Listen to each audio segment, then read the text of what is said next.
Hey guys, I want to read this book. I just got the sample. I think I might purchase it. It kind of goes in line with the revelation that I had when I was listening to a course about sexual assault on college campuses.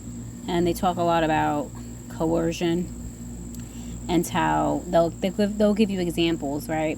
Like Bob and Sally. And,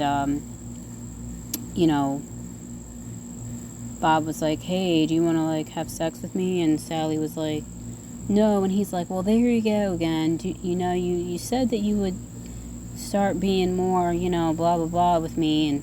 And then Sally's like, okay, fine. And then it'll be like, did Bob obtain consent from Sally? Be like, no. He manipulated Sally. He made her feel bad. He made her feel guilty. He basically coerced her into doing what he wanted her to do. So when I was reading this and doing this course that I had to do, I realized that most of the things in our world and society are based on coercion.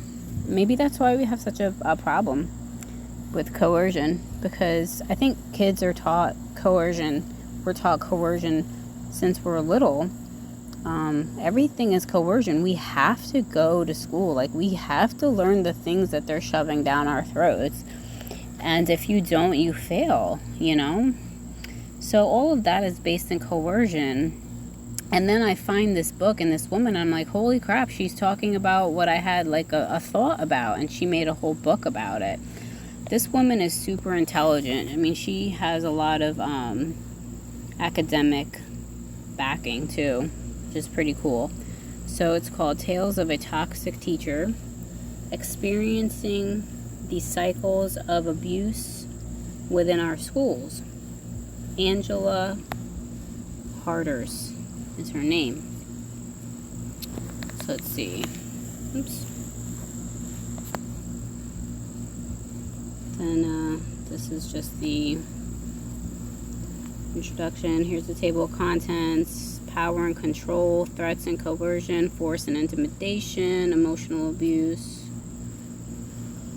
I think that this could even translate to homeschooling, guys, because see, this lady, she ain't an abusive lady, but when you put yourself within a system, you would be surprised to see the ways that you can act in. Because because of the system that you're put in. So if I think that this could apply to people who want to translate homeschooling. They want to do school, what you would do in public school at home. It's just you either choosing to have a relationship with your kids, or you're choosing an authoritative based relationship based in coercion. Anyways, here we go. Introduction. I am a toxic teacher. So what I was trying to say was, I think homeschooling parents could be toxic teachers too. I promise I didn't start out this way. The truth is, no teacher ever does. But eventually we all become one, and most of the time we never even notice. Teachers do not join the profession to become famous or to make a lot of money. Every single teacher that I have known has made the choice to become a teacher because they love children. And they want to make a difference in the world by making a difference in the life of a child, or perhaps thousands of children. So how do things go so wrong? How does a teacher start a career with the best of intentions to help children and then end up hurting them instead? What is the antidote for a toxic teacher? Before we dive into the answers to these questions, I want to introduce myself to you. My name is Angela Harders. I grew up attending a small private Christian school in the suburbs of Washington, D.C. I had just 31 students in my grade, and most of us had been together from pre-kindergarten through 8th grade. We not only attended school together during the day, but we also played sports on the same teams after school and on the weekends, and most of us attended the same church with most of our teachers. School had become an extension of family. While I did experience some of the usual school problems like bullying or gossip, overall, I would say my experience in school was a positive one. I loved my teachers, I loved my friends, I loved learning new things, I loved getting good grades, I loved playing at recess, I loved going on field trips, I loved school, or at least that's what I thought. Compared to the other schools in my area, my classmates and I lived relatively sheltered lives. We did not worry about skipping class or sneaking around. We did not worry about fights in the hallway or weapons being brought to school. We did not worry about drugs or alcohol. We all really tried to be good kids. Even as an 8th grader, I gasped when I heard a student say "shut up" to another student. The worst 4-letter word I knew was crap or jerk. So you can imagine my complete culture shock when my parents transferred me to our local public school, one of the largest in the state, for 9th grade. While I struggled to fit in socially with the 2,000 other students, I managed to excel in school and sports, and I was also known as a teacher's pet.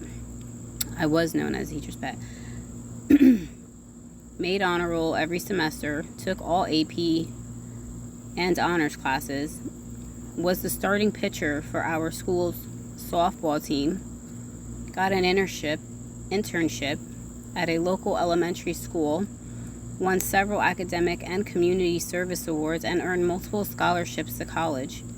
After high school, I attended Liberty University, the largest Christian university in the world. I worked overtime to graduate with 2 bachelor's degrees, one in Spanish and one in teaching English as a second language, in just 2.5 years. I graduated with honors and began to prepare for the next season of my life, more school. You see, I loved school, and I was good at it. I also loved children. I had spent every summer since 8th grade volunteering in an orphanage in Guatemala, and I knew since then that I wanted to be a teacher and work with kids for the rest of my life. I truly believe that making a difference in the life of a child is the greatest way to make a difference in the world. I could not imagine investing my time or energy in any lesser endeavor, and so shortly before graduation from college, I applied for an alternative teacher certification program similar to Teach for America.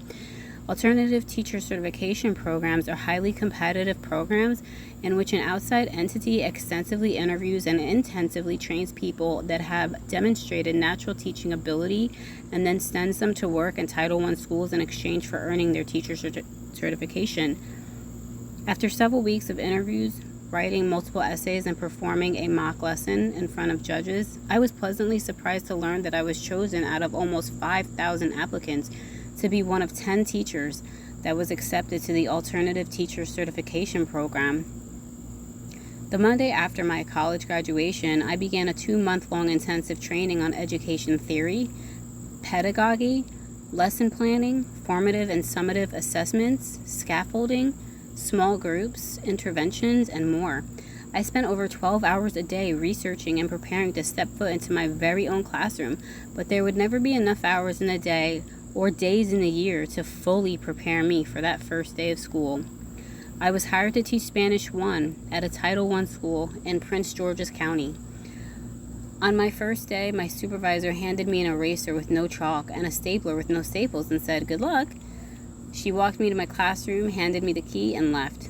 The classroom walls were cinder blocks, painted a dull white. There were no windows. The thermostat read 87 degrees. This empty, hot room would be my home for the next year, and I had only a few days to get it ready. I drove to a nearby teacher store and spent a few $100s on inspirational posters, markers, fancy pens, flags for all the Spanish-speaking countries, Red Hot Chili Pepper borders for the bulletin board, stickers, and more. By the end of the day, my empty classroom was starting to look and feel more like home. I was going to be the best teacher that these kids had ever had. On the first day of school, I stood at the front door of my classroom with palms drenched in sweat and a grin from ear to ear. I had been warned repeatedly by veteran teachers, "Don't smile until Christmas." But I just couldn't help myself. I was so excited and so nervous. I had waited and prepared so long for this day, and it was finally here. I was a real teacher about to welcome my real students for the very first time. The bell rang, and a flood of high school students poured into my classroom. I noticed right away that there was a big problem. I had 30 desks, but my class roster showed 42 students. One student decided that he would take a seat and hang his feet on the desk in front of him.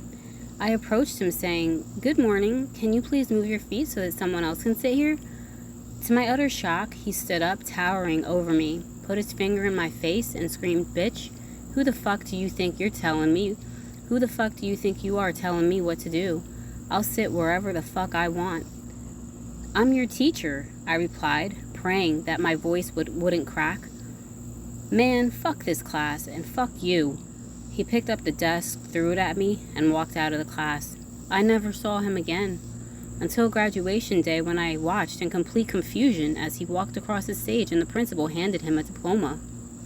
Hey, how did he graduate? He needed to pass Spanish, but he never attended my class. I whispered to my coworker sitting beside me.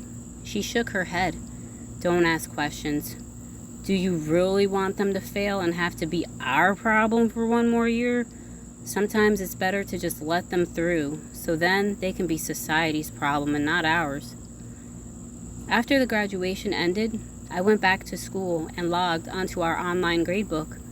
I held the printed copy of the grades that I submitted for him, 0% for all 4 quarters. But the computer was showing something very different. Someone had given him 60% for all 4 quarters. He passed my class without ever attending, and he wasn't the only one. He may have passed my class, but we had surely failed him and others like him. From the first 5 minutes of my first year teaching, I feared that something was deeply wrong. But by the last 5 minutes of my first year teaching, I knew, beyond a shadow of a doubt, that something was indeed deeply wrong, and I was part of the problem. So many things had transpired that first year and in the following years that made me become a toxic teacher. Many of the stories that you will read in this book are mine, but I will also be sharing stories from other teachers and students. In order to protect the people and places involved, names will be changed, but the truth of our story will not. Everyone knows that there is a problem with the educational system today, but we cannot address a problem as long as we refuse to be honest about it. After all, the first step to recovery is admitting that you have a problem. While it may be easy and tempting as a teacher to blame the number of other potential causes of problems in the public school, such as lack of resources, lack of parental support, lack of administrative support, lack of funding, lack of student motivation, lack of teacher training, I know that it is not helpful for me to address problems that I have no control over. But one thing that I can control is myself. I had become a part of the problem, so I had to also become part of the solution, and you can too. So whether you are a toxic teacher like me, a parent, a student, or just someone who cares about children, please know that you are not alone, and there is hope.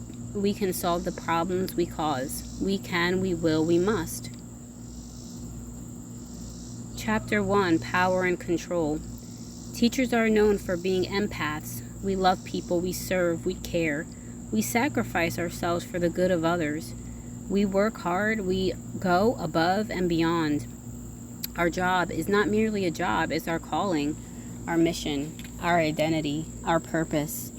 But there is a reason why almost 50% of new teachers leave the profession within the first 5 years. Something is deeply wrong. How can so many people who love children just seemingly give up on them? How can so many people who want to make a difference in the world just walk away? How can so many people who started a career with hope and excitement leave after a few years with critical and cynical desperation and frustration? I had read the statistic about teachers leaving within the first 5 years, so I promised myself that I would not just be another statistic. I was going to make it through the first 5 years, no matter what. And I did. I taught for 6 years before finally calling it quits. I taught Spanish for 2 years at a high school, English for speakers of other languages for 3 years at an elementary school, and served as the world language supervisor for 1 year at a middle school. I had officially taught every grade from kindergarten through 12th grade, and I was done. I had taught in schools that had almost all of the student population on free and reduced meals, and I had also taught in a school that was located in one of the wealthiest neighborhoods in the area. I taught in a school that was almost entirely African American, one that was a pretty even mix of African American and Hispanic, and one that was even more evenly diverse. There were things that I loved and hated about each of those schools that I worked at, but no matter which school I taught at, every single school had problems. The schools that I worked at in lower income areas had a real problem with not having adequate supplies. One year, for Christmas, my parents bought me a box of copy paper and a gift card for Staples because our administration refused to allow teachers to make copies on the copy machines at school. It didn't matter much, though, because the copy machines were broken more often than they were working. At the high school, the students didn't have enough textbooks. We barely had enough for a classroom set, and the books were so outdated that they were essentially useless anyway. But again, it didn't matter much because most of the students were not able to read fluently anyway. I also began to see problems with many of the parents. Most of my students had parents that were divorced, absent, abusive, apathetic, controlling, uninvolved, in prison in other countries, or dead. I have had parents arrive at parent-teacher conferences as high as a kite, but at least they showed up. I have had countless parent-teacher conferences where the parents never even bothered to come at all. I have seen parents scream and curse at their children while threatening them, "I'll beat your ass when I get you home." And then I have had parents scream and curse at me as their child's teacher for not letting them turn in an assignment 3 months after the deadline. As an ESOL teacher, my students' parents had often came from other countries, so they were unable to support their students in their learning due to the language barrier. I ended up teaching an English class for the immigrant parents for free before school so that I could teach the parents strategies for supporting their children even though they could not speak the language well. When I taught in a wealthier area, I had the opposite problem. I had parents that would schedule after-school meetings with me in order to figure out how their child could have a higher A because a 93% was not good enough. They put so much pressure on their children to be perfect and have straight A's, and I would watch these excelling students struggle with anxiety and depression. And I have had students with a 0% whose parents never say anything at all. I wonder, do they know? Do they care? I have had students lie to me, steal from me, yell at me, curse at me, and threaten me. I have seen students do all these things to other students as well. I have seen children experience things that I, as an adult, could never even begin to imagine. The death of an older brother in a gang fight, the deportation of a father, the murder of a best friend. I have had students who spent more time in juvenile detention than in school. I have waited after school with a crying child because mom or dad forgot to pick her up again. I have hugged a crying student who lost their teddy bear at recess, and another who lost their child at Planned Parenthood. I have cowered in fear behind locked doors of a classroom when we heard the alarm that there was a bomb in our school building. I have tried to calm terrified children as we hid under our desks because there was an active shooter in the neighborhood. I have texted my family "I love you" because I feared that I might not make it home from school this time. I have had students that could barely read or write, and they were older than me. I have had students that were attending school for the first time in the United States because they were refugees fleeing from their homes. They constantly arrive exhausted because the nightmares would keep them up at night. I have witnessed drug deals going down on the playground during recess and had students suspended for having sex in the bathrooms. I have seen children wear the same clothes day after day. I have kept my closets and my classroom stocked with toothbrushes, toothpaste, deodorant, and a snack for those in need. I have seen children in the United States that arrive at school hungry, tired, depressed, anxious, bullied, mistreated, and abused. And many times, we send them home in the exact same way. The laundry list of problems that I have seen in public school is greater than any book could contain. Nevertheless, I worked hard to try to address the problems as best as I could.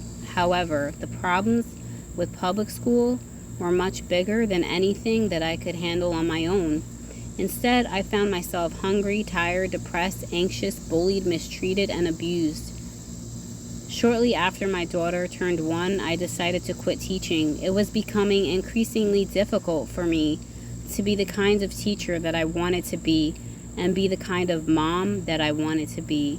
I simply could not leave the problems of school at school. Teaching consumed me.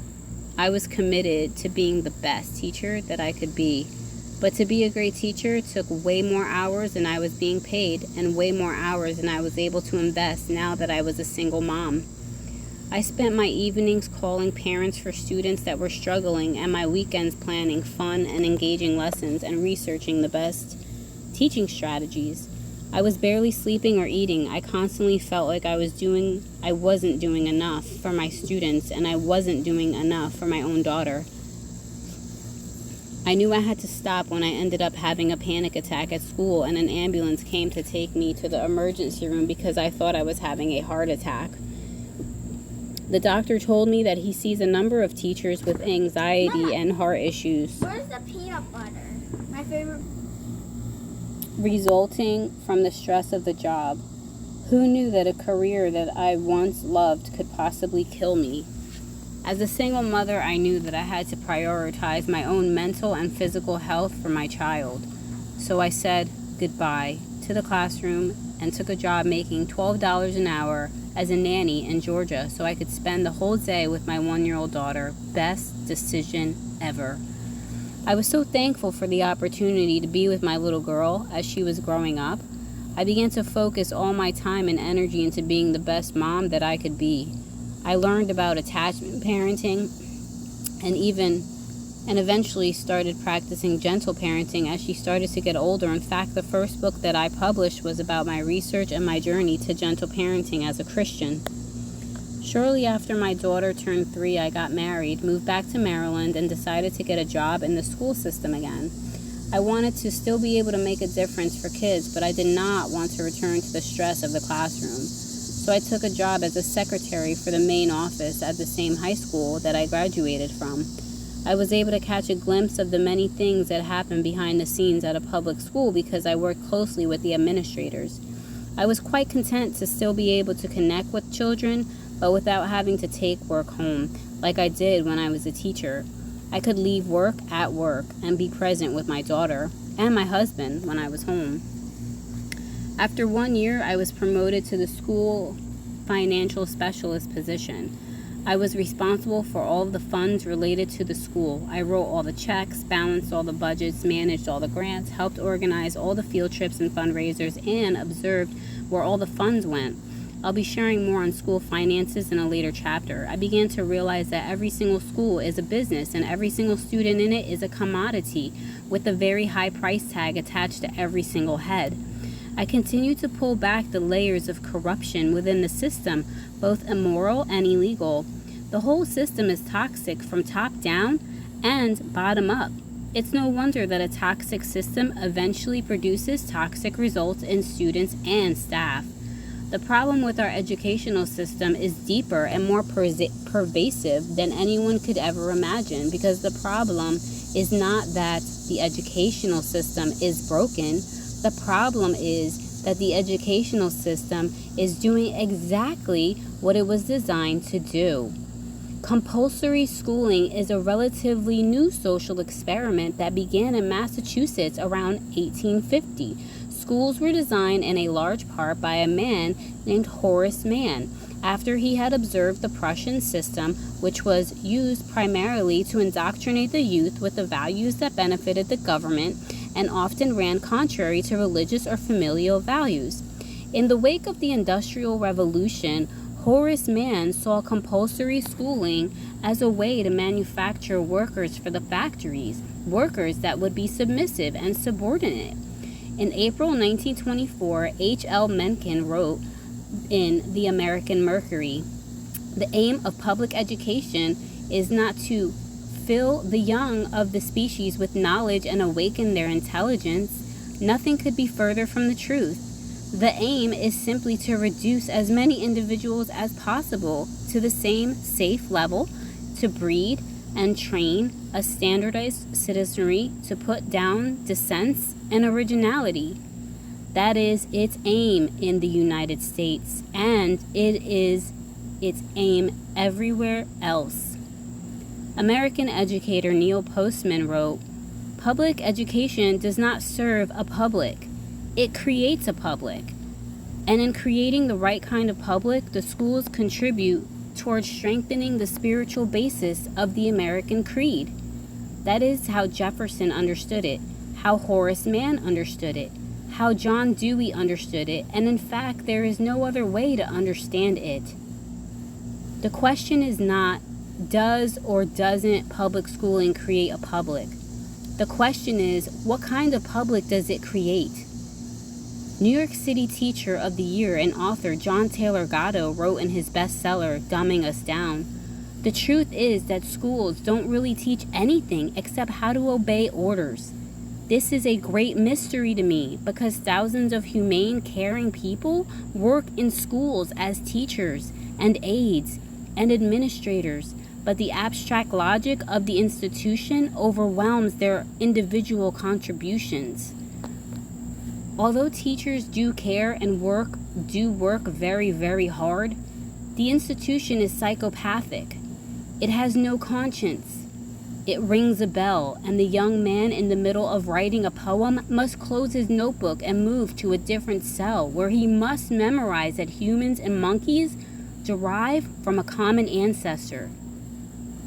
Noam Chomsky succinctly wrote in Manufacturing Consent, "Education is a system of imposed ignorance." At the same time that I began to learn more about the dark history of public school, I also began researching another topic that was impacting my life at the time: abuse. My relationship with my husband grew increasingly abusive shortly after our marriage. I assumed that I was just dealing with normal newlywed problems, but a dear friend of mine encouraged me to research about toxic relationships. That was when I first learned about the power and control wheel. The Domestic Abuse Intervention Project created the power and control wheel in order to help people understand the overall pattern of abusive and violent behaviors that are used to establish and maintain power and control over another person. The power and control wheel of domestic violence. After reading the wheel and seeing its application in my personal life, I began to also see similar patterns of abuse and violence in my professional life. I decided to create my own power and control wheel, showing the ways that toxic teachers in a toxic system produce toxic behaviors that harm children. The power and control wheel for toxic teachers. I remember the first day that I realized that I had power and control as a teacher that I did not have before. The first day of class, I told my students that for homework, they needed to have their parents sign the class syllabus and return it to me the following day. When they returned the next day, I was a bit surprised that they actually did it. I called my best friend on my lunch break and told her how strange it was for me that my students just did what I said, just because I said it. They did not know me. They did not know why I was asking for a parent's signature. They could have totally forged the signatures, and I would have never known. They did not know what I would do with this paper or any of their other homework or classwork assignments, most of which ended up in the trash can. And yet, they did it. They obeyed. They obeyed without question.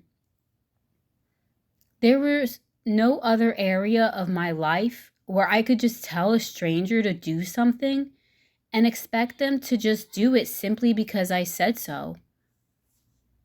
But even recognizing that I had some unique power as a teacher that I did not have before, I still assumed that I could and would use that power and control for good.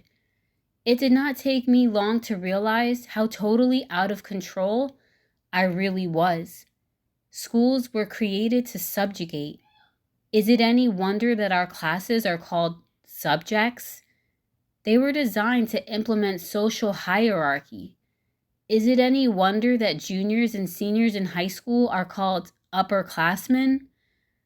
We take children, young, passionate, and curious. We assign them an identification number, We sort them in various levels based on their age. We lock them in a room for 6 to 8 hours a day. We tell them when they can stand up, sit down, eat, go to the bathroom, and sleep. We assign them various, mostly irrelevant tasks.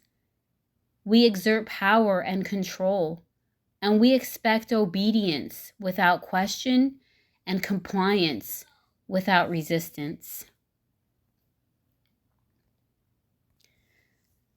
I'll go back here to the wheel. Okay, I don't think that this is the new wheel. I think she created her own, but it's not in the sample. All right, everyone. I think that this book is starting off fantastic. I think that this woman is so well spoken and she writes so well as well. And I think that I'll probably continue to read the rest of the book.